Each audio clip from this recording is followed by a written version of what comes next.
J'ai des salutations chaleureuses à donner de nos précieux frères et sœurs d'Autriche et de la Suisse. À Salzbourg, nous avons eu comme toujours une réunion chaleureuse et intime. Environ 60 à 70 personnes étaient venues malgré le temps hivernal. Et je me sens, et je peux le dire, je m'y sens vraiment à la maison. Peut-être parce que on a pris part probablement à tout, parce qu'ils ne sont pas seulement venus au message, mais qu'ils ont été conduits au Seigneur. Et Paul dit quelque part, vous avez certes beaucoup de maîtres, mais peu de maîtres, peu de pères, pardon. En Christ, je suis devenu votre Père. Et ainsi, je peux le dire ici aussi et à bien d'autres endroits.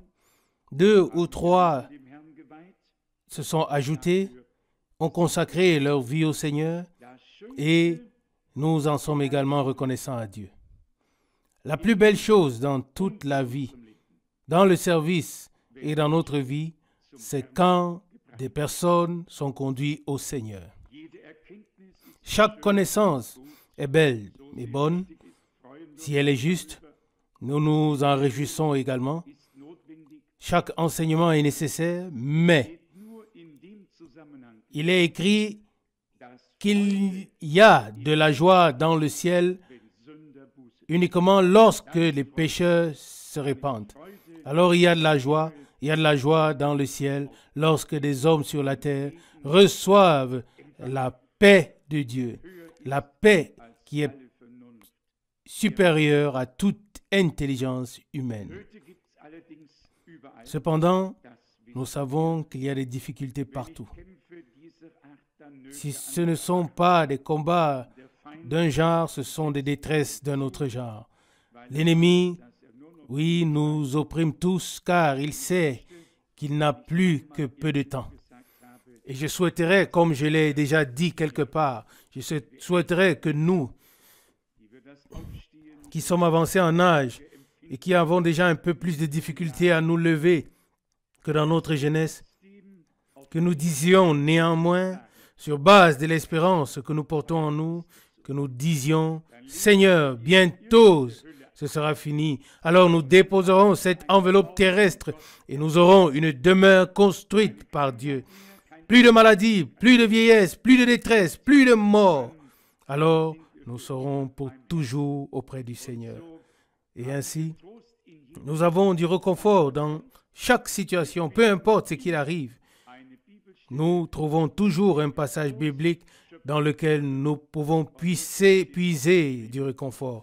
Et c'est pourquoi il est écrit que nous recevons la consolation que nous donnent les Saintes Écritures. C'est la consolation de Dieu. Ce ne sont pas juste des paroles, c'est la véritable consolation. Les hommes nous font patienter, mais Dieu nous console par sa parole et nous donne des choses qu'il a promises, mais toujours au moment opportun, toujours au bon moment. Vous pouvez vous imaginer ce qu'ont vécu les prophètes de l'Ancien Testament qui ont prophétisé de la grâce de Dieu qui nous serait accordée en Christ. Et ils cherchaient à sonder quelle était l'époque marquée par l'Esprit de Christ qui agissait en eux. Et puis, il est écrit dans l'Épître aux Hébreux, ils sont morts sans avoir obtenu ce qui leur était promis, parce que Dieu avait prévu quelque chose de meilleur pour nous, afin qu'ils ne parviennent pas sans nous à la perfection, selon Hébreux 11, versets 39 et 40. C'est ensemble que nous allons expérimenter la perfection. Mais même maintenant, vous vous souvenez de la vision du frère Branham?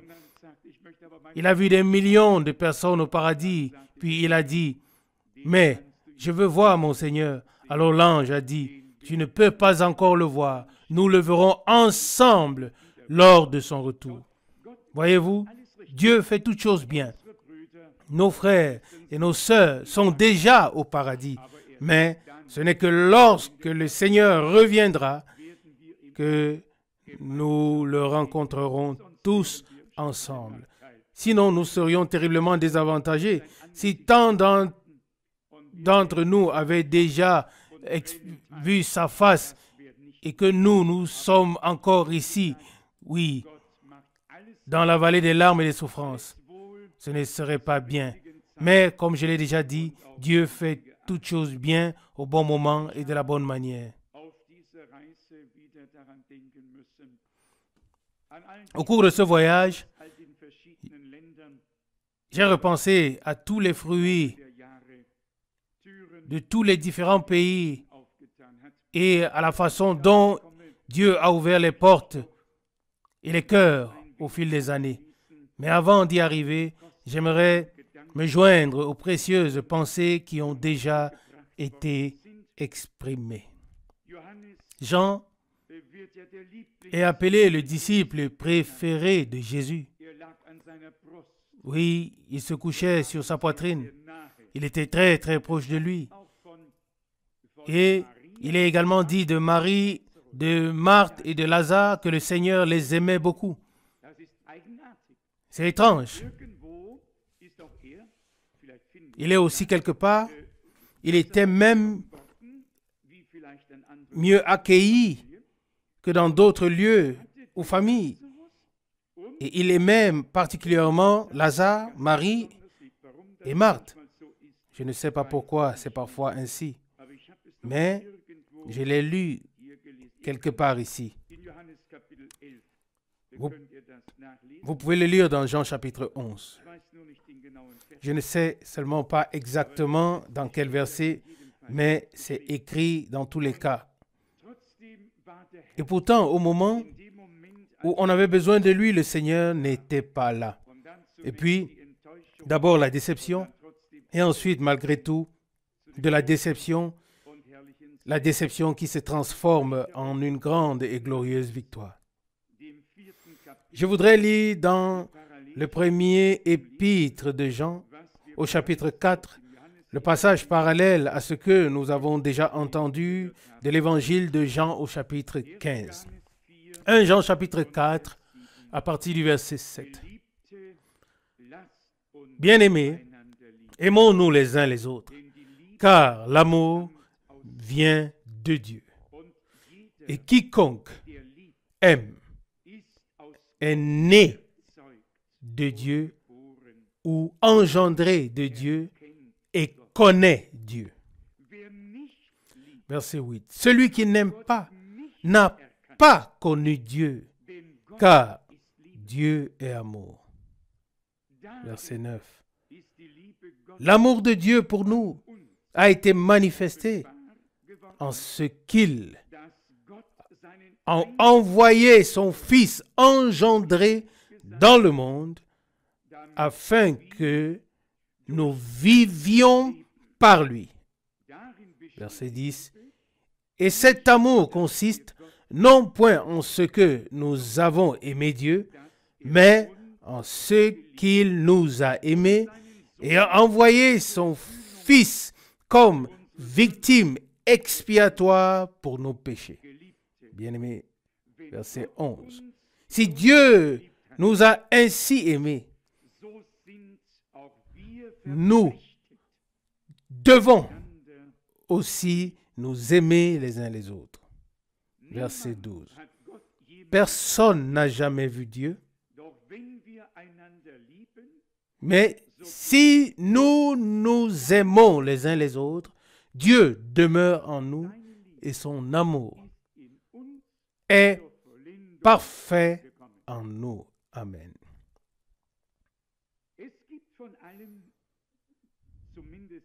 Il y a au moins deux possibilités pour tout. Soit l'obéissance, soit la désobéissance. Soit la mise en pratique, soit ne pas mettre en pratique. Soit la foi, soit l'incrédulité. Ici, on nous montre clairement ce que Dieu attend de nous. Et je pense que ce n'est pas du tout difficile d'aimer ce que Dieu a aimé. Je ne sais pas si vous devez faire des efforts pour cela. Mais si vous devez encore faire des efforts, alors laissez tomber. Laissez tomber. Ça doit venir du cœur. Ça doit jaillir de nous. Comme je l'ai dit récemment à quelqu'un,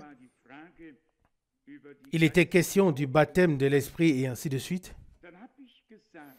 Et j'ai dit, ce n'est pas en secouant la tête, ni par quoi que ce soit d'autre, mais comme notre Seigneur l'a dit dans Jean 7, versets 36 à 38, qu'a-t-il dit? Des sources d'eau vive couleront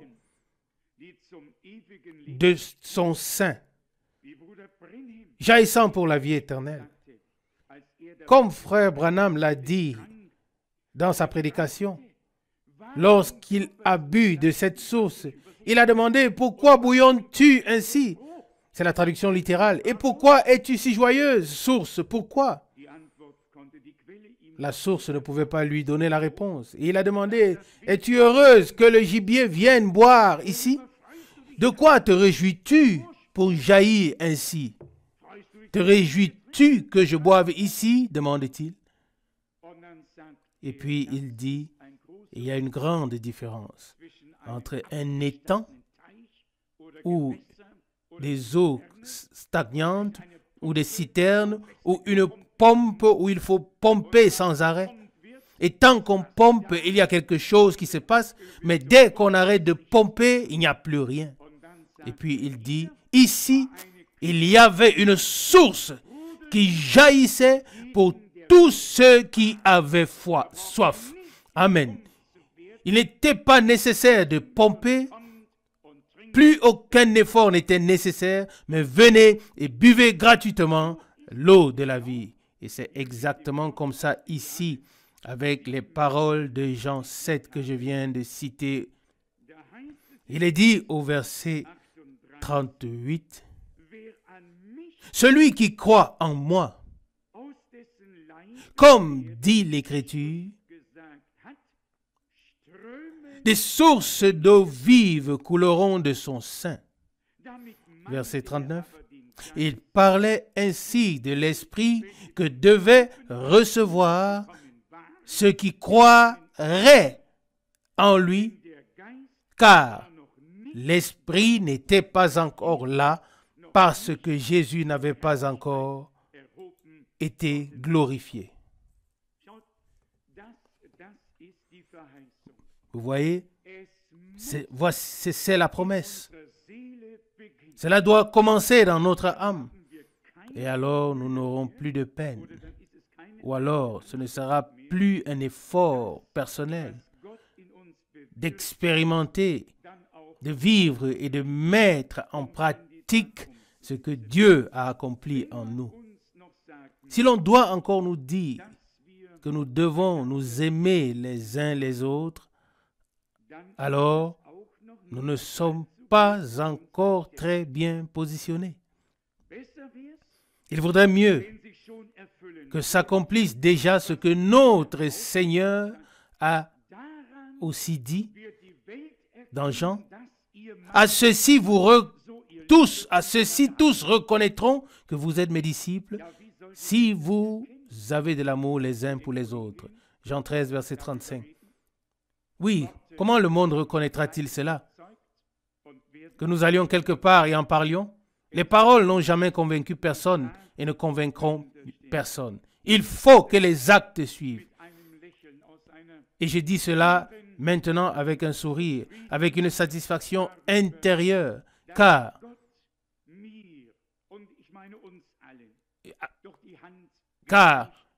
je crois que Dieu m'a tendu la main et il l'a fait pour nous tous et il nous a aidés.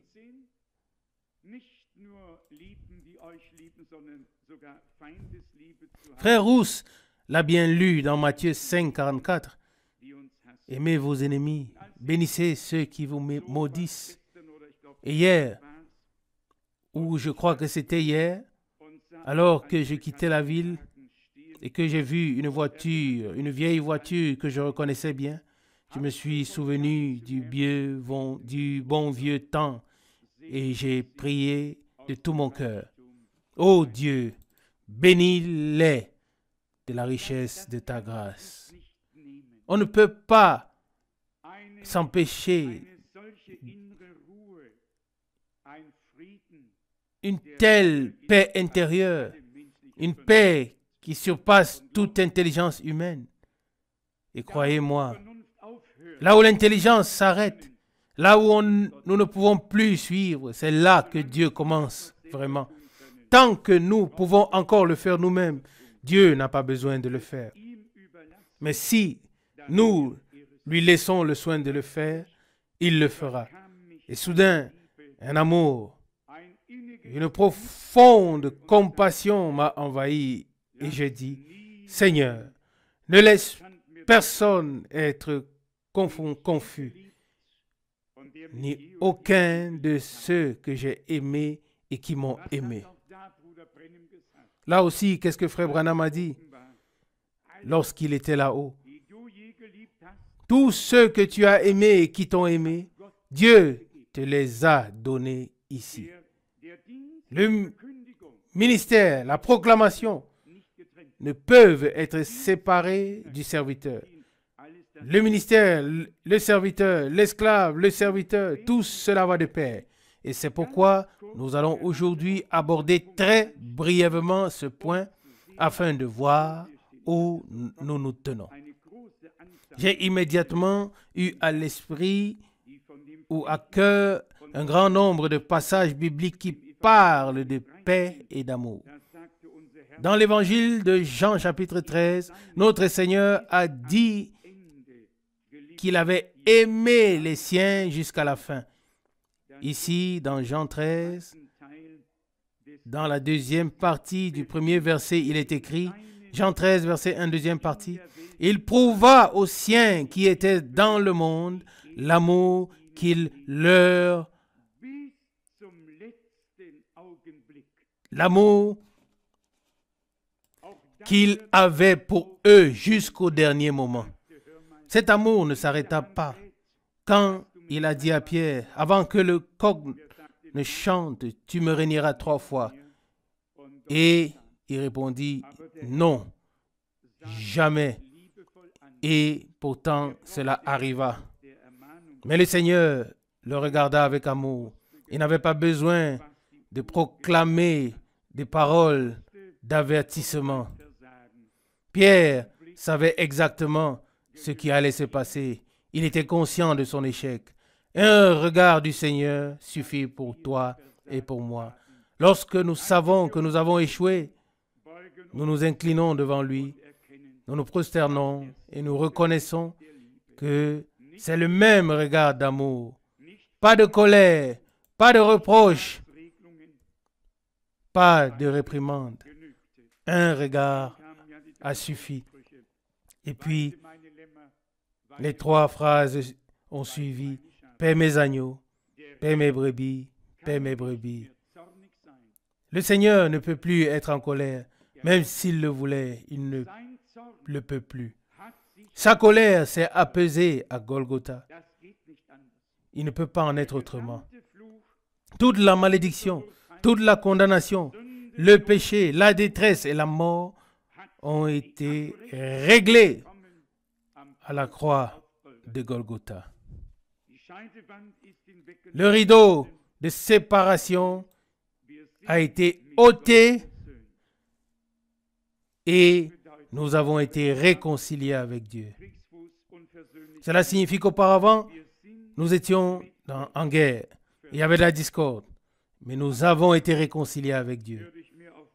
Si j'avais une nouvelle voiture, si j'en ai une autre tant que nous vivons et que le Seigneur n'est pas encore venu, alors j'aimerais y inscrire cette phrase. Laissez-vous réconcilier avec Dieu.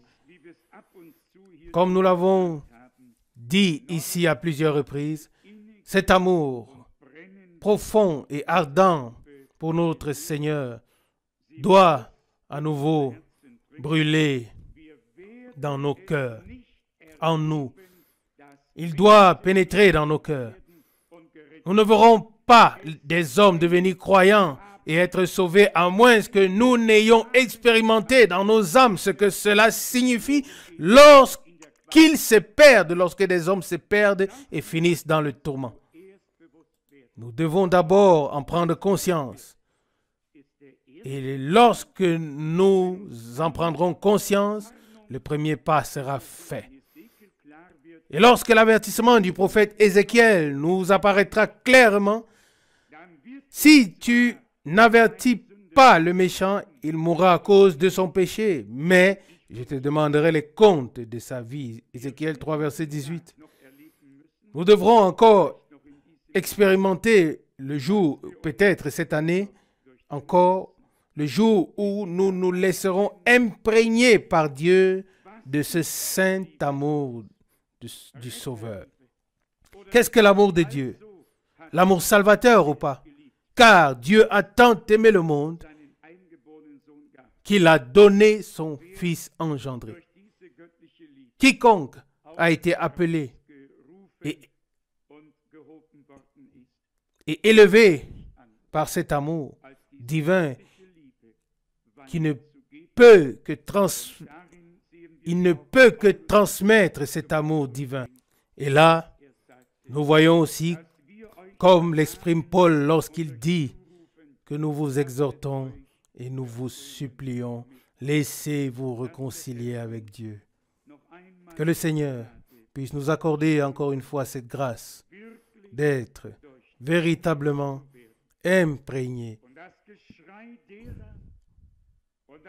et de pouvoir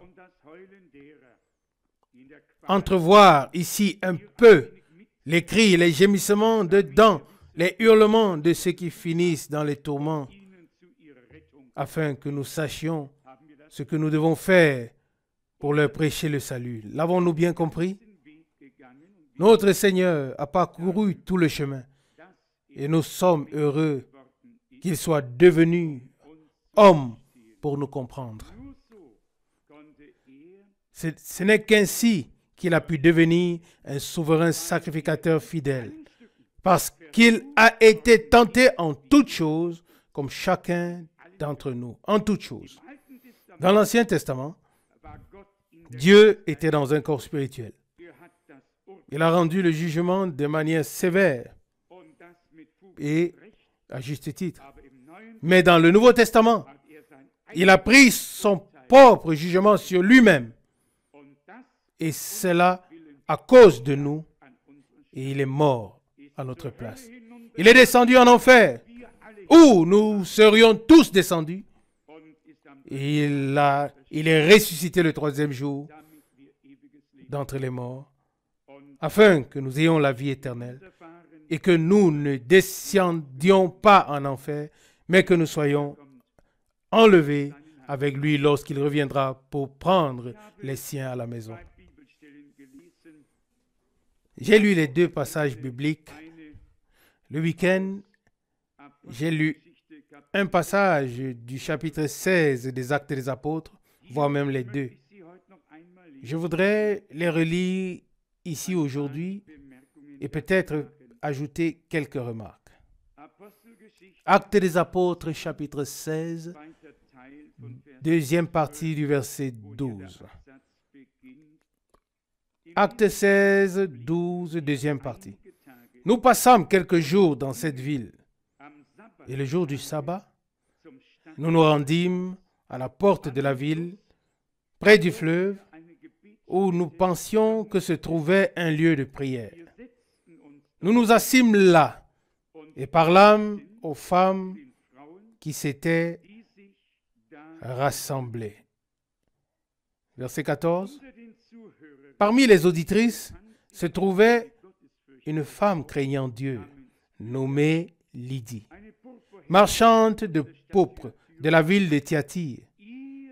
Le Seigneur lui ouvrit le cœur afin qu'elle fût attentive aux paroles de Paul.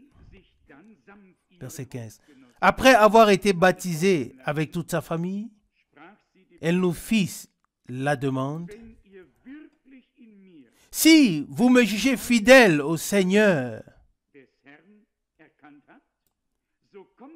entrez dans ma maison et demeurez-y. Et elle nous pressa par ses instances. Jusqu'ici cette parole. C'est tout simplement merveilleux de lire que même Paul s'est laissé guider par une supposition. Ce n'était pas toujours des révélations, ce n'était pas toujours des instructions claires. Mais savez-vous ce qu'il y avait toujours? Il y avait toujours une chose. Saisis chaque occasion qui se présentait pour proclamer la parole. Ça, c'était toujours le cas. Vous pouvez continuer la lecture. Dans le chapitre suivant, il arrive à Athènes, il se rend à la colline d'Arès et il voit tous les adorateurs et l'inscription au Dieu inconnu. Et il saisit immédiatement l'occasion et dit, ce que vous ignorez, nous vous l'annonçons. Et la prédication était déjà là. Qu'est-ce que c'était? Peu importe où il se trouvait, il saisissait l'occasion de proclamer la parole. Ce qui me plaît particulièrement ici, c'est le fait que le Seigneur ouvre les cœurs des hommes pendant que la prédication ou le témoignage leur est apporté.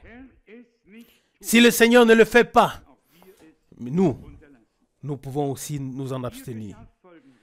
Voici ce qui s'est passé ici. Premièrement, c'était une réunion de prière de femmes. Lisez bien, aucun homme n'était là.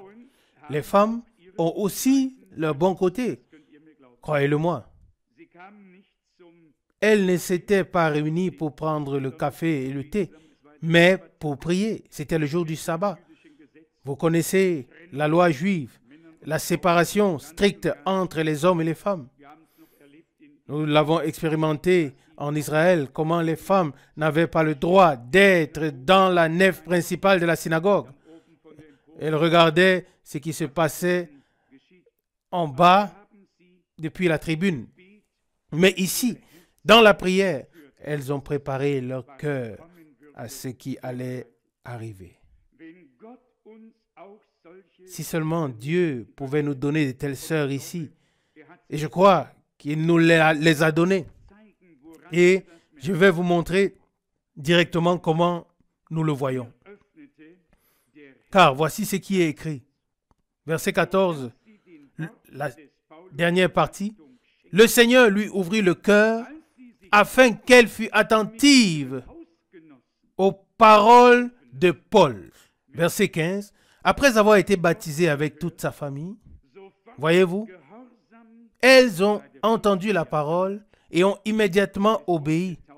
Le fleuve était là, elles ont été baptisées, puis elles ont exprimé la demande.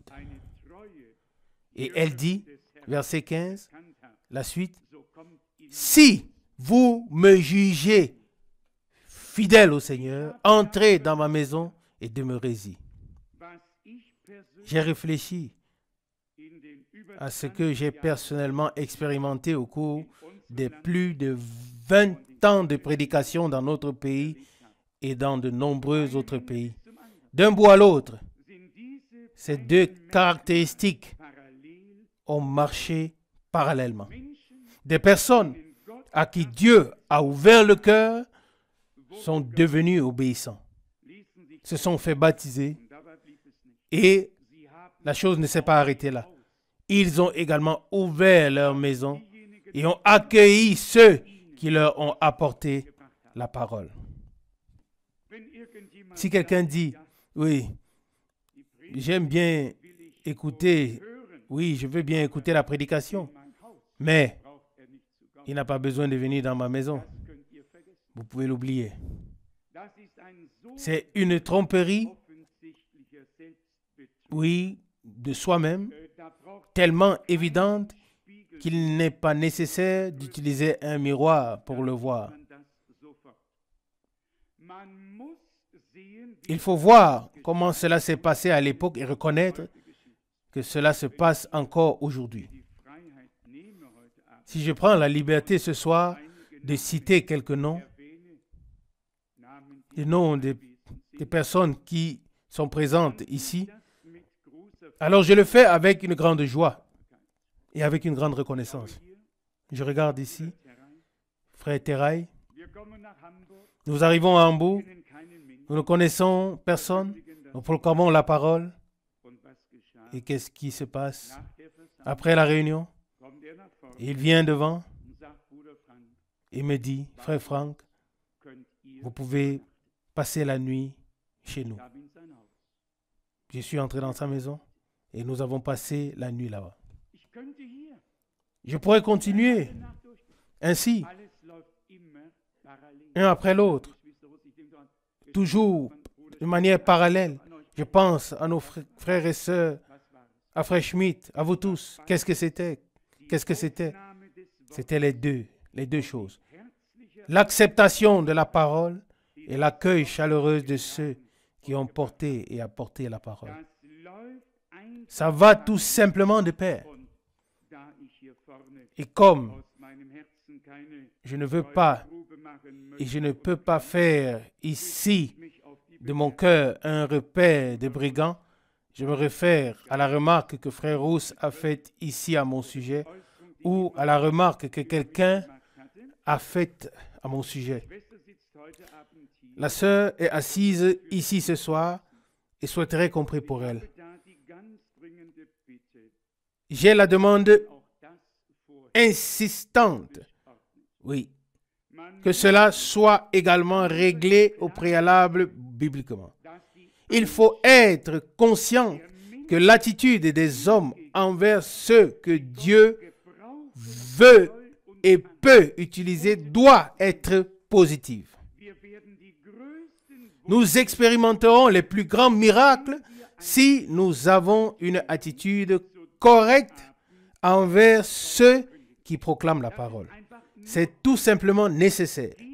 Il ne peut en être autrement.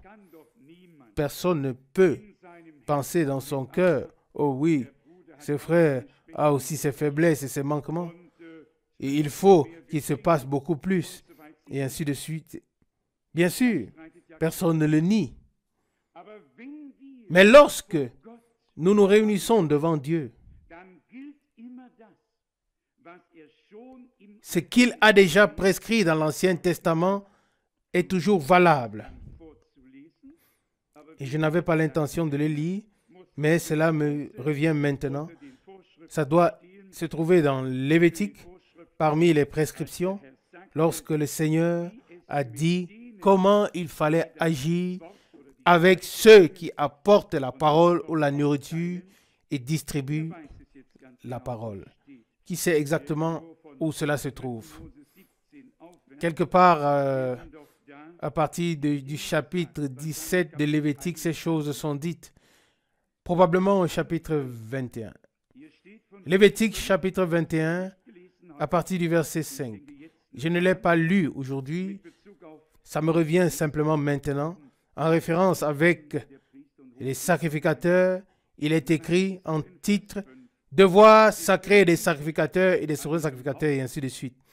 Il est dit au verset 5, Lévitique 21, « Les sacrificateurs ne se raseront pas la tête. » Je n'en ai pas besoin de toute façon. Ça s'est réglé tout seul. Et la suite, « Ils ne se raseront pas le coin de leur barbe. » Je n'en ai pas besoin non plus.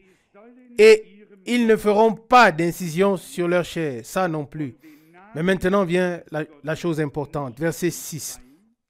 Ils seront saints pour leur Dieu et ne profaneront pas le nom de leur Dieu, car ils offrent les sacrifices consumés par le feu, la nourriture de leur Dieu. C'est pourquoi ils seront saints. D'autres prescriptions que nous connaissons tous sont ensuite données ici. Puis, au verset 8, il est écrit, « C'est pourquoi tu le considéreras comme saint, car il porte la nourriture de ton peuple. Il sera pour toi comme saint, car je suis saint. L'avez-vous tous lu? Car je suis saint, moi, le Seigneur, qui vous sanctifie. Je vais peut-être expliquer brièvement cela. Je suis en train de rédiger une nouvelle brochure que j'aimerais envoyer dans toutes les maisons, tous les foyers en Allemagne lorsque ce sera terminé. Et j'y aborde brièvement certains points. Et je refuse, par exemple, d'utiliser le titre que le pape s'est attribué au Saint-Père. Je refuse d'utiliser ce titre. Et je vais omettre le S de Saint. Et puis on lira un Père sans Saint, sans S. Ça sera un Père et un Église et ainsi de suite. Peu importe ce qui arrivera. Mais quand il est écrit ici, tu le considéreras comme saint. Cela ne signifie pas que je dois dire Saint Nicolas, Saint Jean, Saint Pierre, Saint Paul, Saint tel et tel. Mais que l'on continue à dire frère Paul, frère Pierre, tout en sachant que ce frère Paul et ce frère Pierre ont été établis par Dieu et qu'en vertu de cette fonction divine, il les a sanctifiés et équipés pour accomplir le service qui leur a été confié. Et si Dieu le fait, cela suffit. Mais nous ne dirons certainement pas, et je refuse de le dire Saint Pierre ou Saint Paul, mais je vais dire un Pierre, c'est-à-dire sans le S, et un Paul, mais pas saint, pas saint. Pourquoi pas? Pourquoi pas? Seul Dieu est saint. Dieu est saint. Et il nous sanctifie dans sa parole et par sa parole. Et quand il dit ici qu'un sacrificateur qui apporte la nourriture de Dieu et qui a été établi pour accomplir ce service, alors il ne laboure pas quelque part dans les champs, il ne travaille pas quelque part dans un atelier, il est devant la face de Dieu dans l'assemblée pour donner la nourriture au peuple de Dieu. Mais savez-vous ce qui peut encore arriver? Là aussi, nous devons veiller à ne pas laisser la place à cet esprit religieux fanatique. Aujourd'hui, au cours d'une conversation téléphonique, j'ai appris qu'un de mes frères bien-aimés, qui m'est très proche, a publié une lettre circulaire dans un pays, voire dans plusieurs pays, dans laquelle il a écrit « Quiconque ne reconnaît pas que frère Franck est le serviteur de Dieu mandaté pour distribuer la nourriture, celui-là doit annuler la chose ou quelque chose de ce genre. » Cela m'a mis mal à l'aise. Avons-nous vraiment besoin de ça? Le Seigneur Jésus a-t-il jamais parlé de lui-même? D'autres l'ont-ils fait? A-t-il posé des conditions? Si Dieu n'ouvre pas le cœur, personne ne le fera. Mais une chose est certaine. Chez certaines personnes, la chose va vite, mais chez d'autres personnes, doucement. Devons-nous maintenant agir de manière aussi pressante? Cela m'a beaucoup peiné. Dieu doit simplement nous accorder la grâce de savoir que l'homme qui se tient là-devant est exactement comme toi et moi et rien d'autre. Et je l'ai maintenant entendu sur cette cassette où frère Branham commence une série de prières et dit à la dame qui se tient devant lui, « Si tu es marié, je ne serai rien d'autre que ton mari, un être humain et rien d'autre. » Mais c'est le don que Dieu met en œuvre ici et non l'homme qui fait quelque chose. Chaque être humain n'est qu'un être humain. Et c'est pourquoi nous pouvons dire avec Paul, nous ne connaissons plus personne selon la chair, selon 2 Corinthiens 5,16. Mais nous reconnaissons ce que Dieu fait par la proclamation de la parole. Revenons à Actes des Apôtres, chapitre 16. Qu'est-ce que c'était? Accueillir ceux qui ont apporté la parole. L'ouverture des cœurs, accepter la parole, obéir, puis la demande est formulée. Si vous me jugez fidèle au Seigneur, Acte 16, verset 15. Elle n'avait pas encore eu le temps de faire ses preuves. Tout était encore frais, tout nouveau. Elle venait d'arriver et dit, Acte 16, verset 15, si vous me jugez fidèle au Seigneur, entrez dans ma maison et demeurez-y. Je tourne la page de la Bible et je lis dans le même chapitre, Acte 16, verset 31. Paul et Silas répondirent, crois au Seigneur Jésus et tu seras sauvé, toi et ta famille. Verset 32. Ils lui proclamèrent la parole du Seigneur ainsi qu'à tous ceux de sa maison. Verset 33. Et il les prit avec lui. 7 heures même de la nuit, il lava leurs pieds et il fut aussitôt baptisé, lui et tous les siens. Verset 34.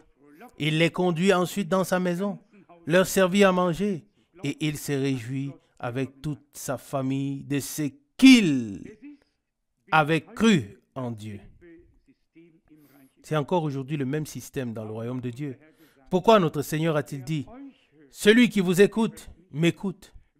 Celui qui vous reçoit, me reçoit. Celui qui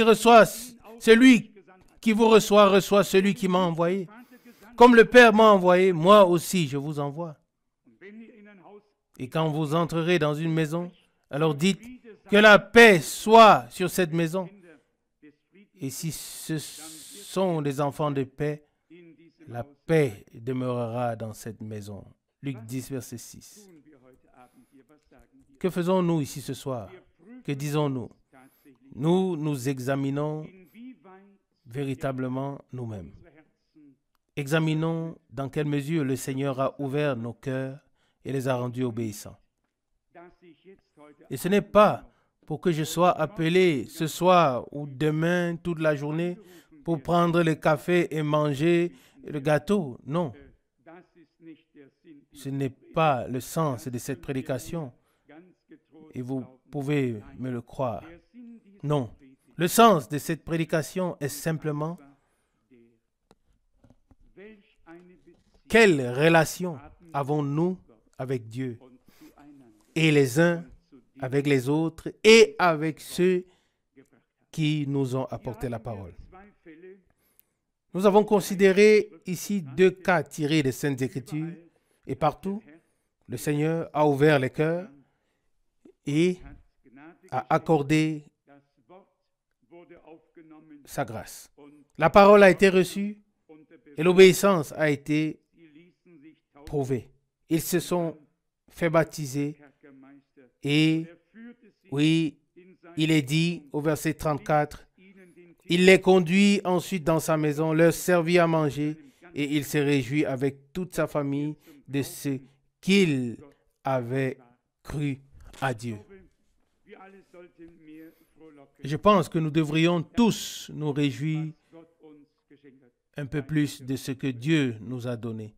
Oui, je vois justement frère Helmut Miskis qui secoue la tête. Oui, c'était pareil là-bas. J'ai vu à Sao Paulo une ville qui compte peut-être 6 millions d'habitants, voire plus. Là-bas, des gens se reproduisent plus vite qu'ici. Et soudain, il a dit, oui, viens chez nous. Et c'était fait. Je pourrais en citer davantage. Partout, Dieu a ouvert les portes, les cœurs et les maisons. Les frères qui servent ici dans la parole, sont-ils les bienvenus à chaque table, dans chaque maison? Pardon? Oh, c'était faible. Oh, que c'était faible, s'il vous plaît. Frère Schmidt, la Bible dit, un ancien est digne d'un double honneur. Nous ne devons pas attendre que quelqu'un dépose une couronne sur notre tombe, comme l'a dit Frère Branham, mais plutôt lui offrir un bouquet ici sur terre. Nous sommes reconnaissants de tout cœur pour notre frère Rousse. Et nous avons beaucoup à rattraper. Jusqu'à présent, nous nous sommes trop rarement assis à table pour manger et boire ensemble. Et j'ai dit à frère Schmidt ce soir, sans savoir exactement de quoi nous allions parler ici, que dire? Que diriez-vous d'aller manger demain soir avec quelques frères? Et il m'a répondu, laisse-moi tranquille. Oui, vous savez quelle est la pensée. Nous sommes entre nous. Et croyez-moi, parfois j'ai envie de pouvoir abattre un bœuf, allumer le barbecue et de dire, venez tous, mes frères et sœurs, faisons la table ensemble, faisons un barbecue, passons un moment ensemble et approfondissons nos liens.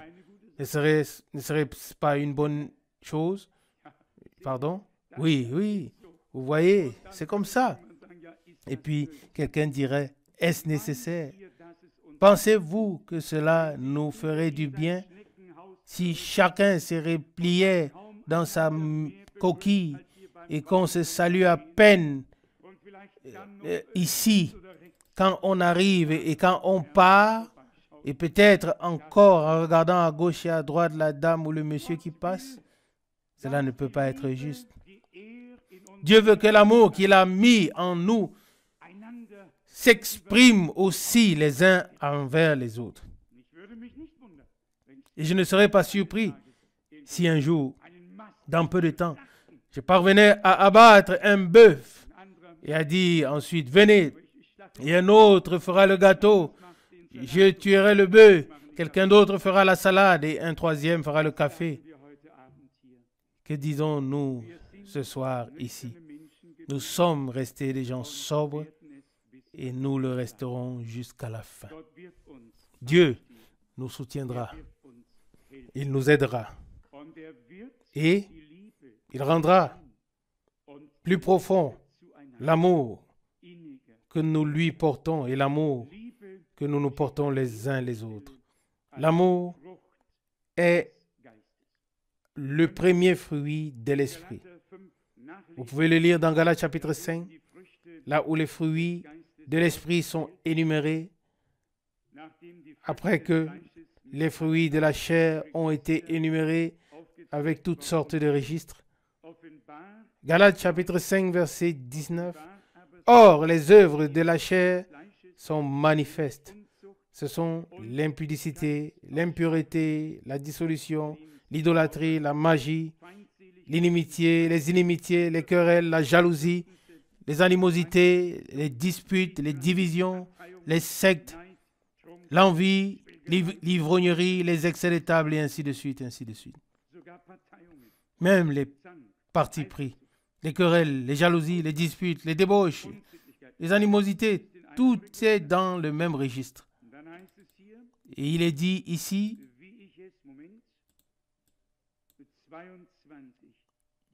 verset 21. Oui, je voulais lire le verset 21. L'envie, l'ivrognerie, les excès de table, et ainsi de suite. Je vous dis d'avance, comme je l'ai dit,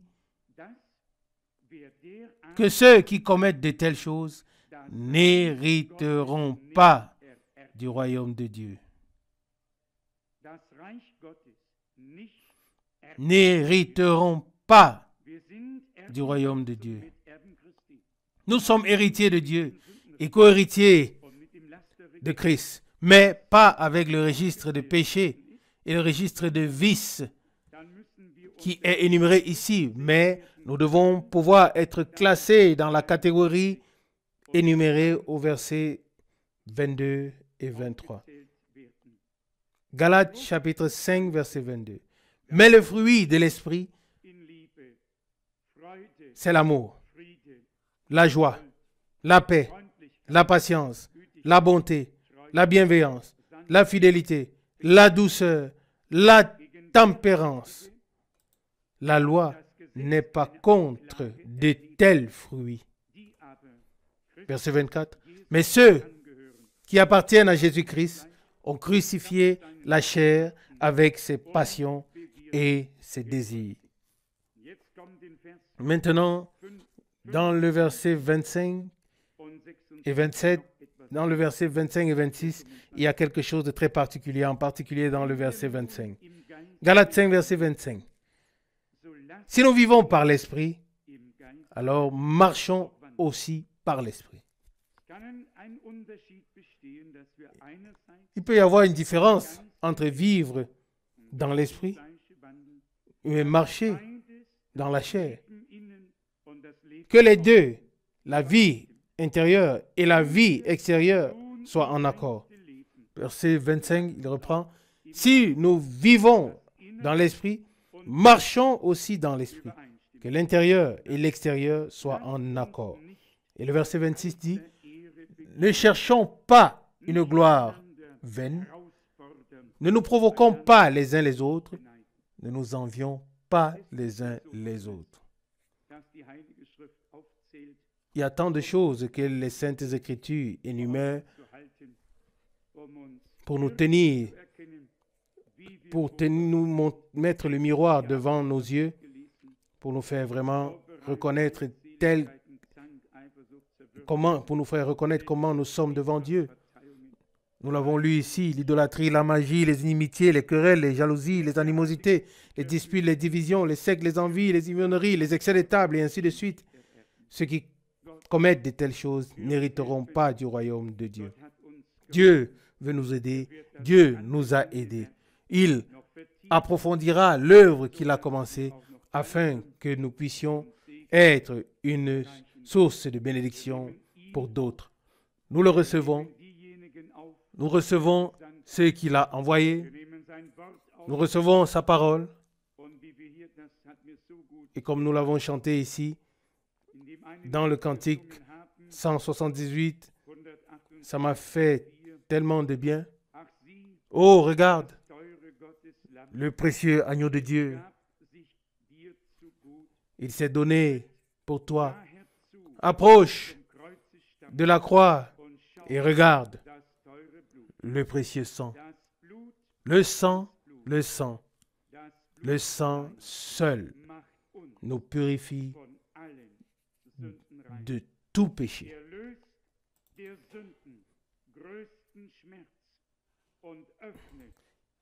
Il efface la plus grande douleur du péché et ouvre le cœur de Dieu le Père.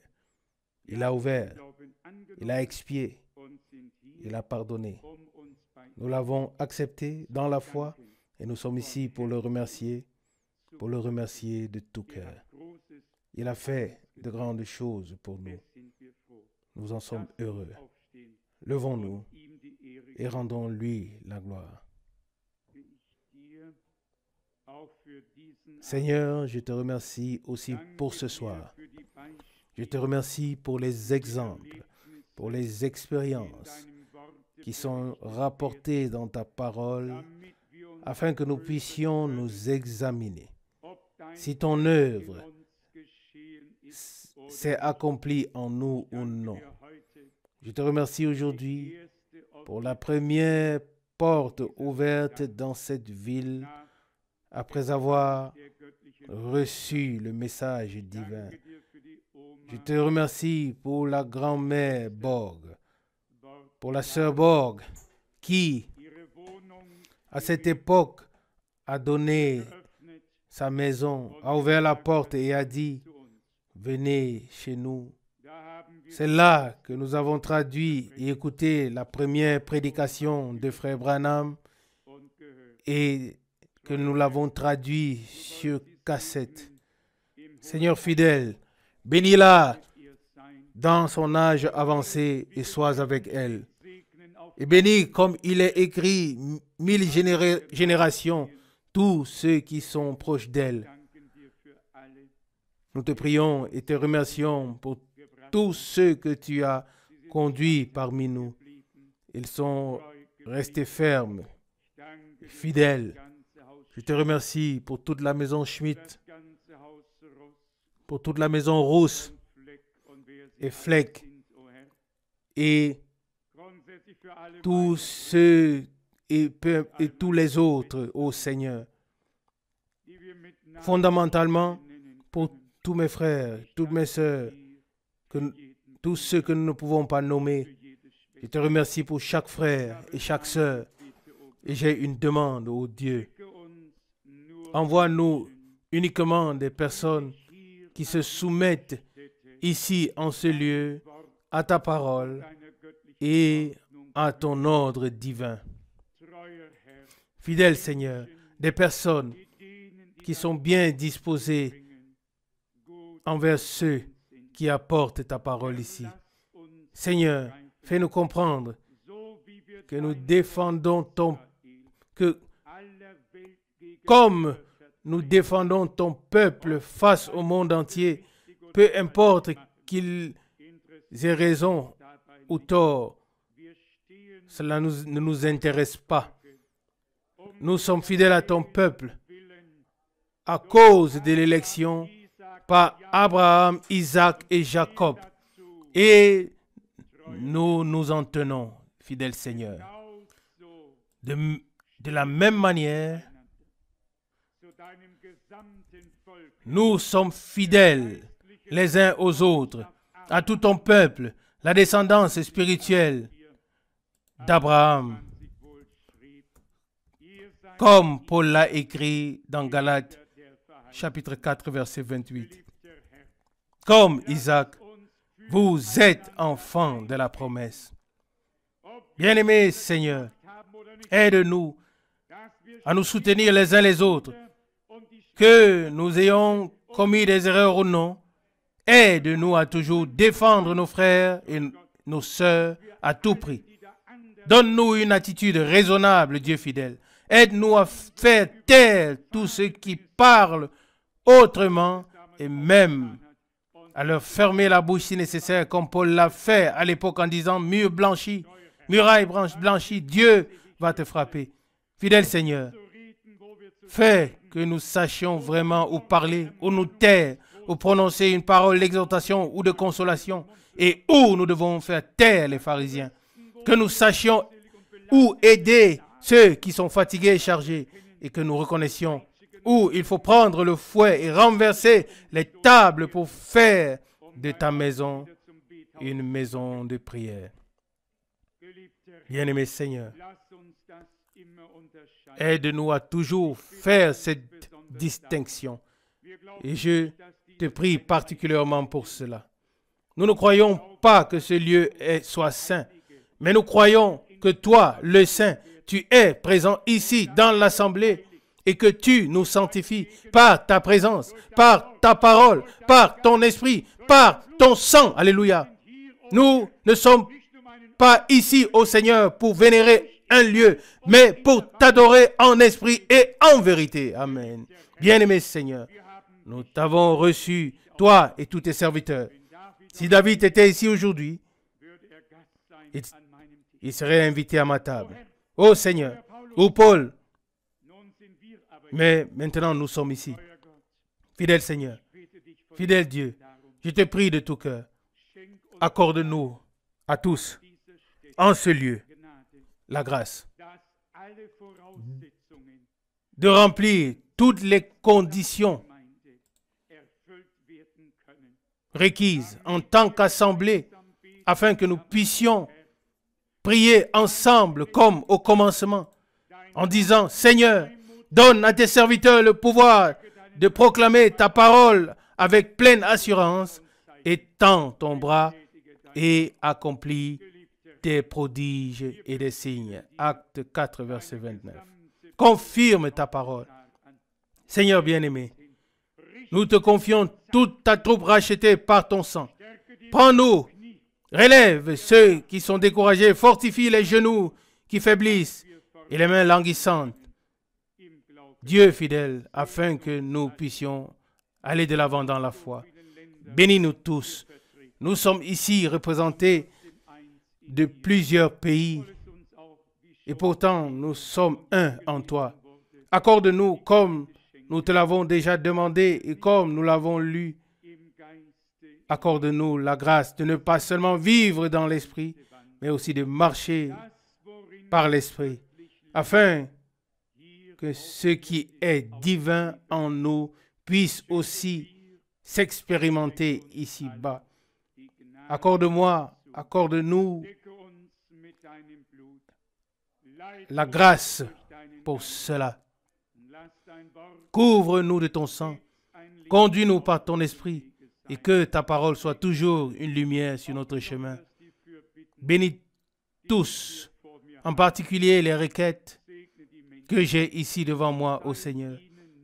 Bénis tout le monde, sois près d'eux, accorde la délivrance, la rédemption, accorde le salut et la grâce partout où cela est nécessaire. Nous te le demandons. Et bénis-nous également le week-end et sois avec nous. Laisse-nous être rassemblés ici dans la foi que tu es présent, comme tu l'as promis. Nous te remercions pour cela dans le saint nom de Jésus. Alléluia. Amen. Amen.